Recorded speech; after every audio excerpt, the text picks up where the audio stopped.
What is up, fellow Pyros? This week we got another item that my girl picked out. We have Cupid's Crush. It's a little fountain. Showtime. I gotta say, Showtime fireworks, every time I see them, they're usually smaller size fireworks. But for what they cost, I will highly recommend Showtime because I've never paid overpriced fireworks that didn't turn up to par of what they said they were going to do. So I'm glad to see that this is a Showtime fireworks product. So we got Cupid's Crush. Let's get the performance here. This little fountain brings out love. White glitter showers with red.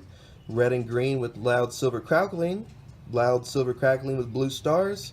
Silver rain glitter, and at the end, a glowing heart. And you're probably asking yourself, what do you mean by a glowing heart? If you bought this before, you know exactly what it is. But guess what? I will show it to you. Right there. So, at the end, this is probably going to light up a little bit. I don't know if it's going to be that or if it's going to be the entire thing. But as it says, face this side of the audience. So this will be the finale of the fountain. Can't wait to see what it's going to look like. I wonder if it's going to flash or if it's just going to be a strong, vivid red. Like I said, my girl's pretty excited to see what it does. So go ahead and take a look at it, guys. We got a Showtime fireworks Cupid's Crush. See what it does. All right, Cupid's Crush.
A little heart flashing.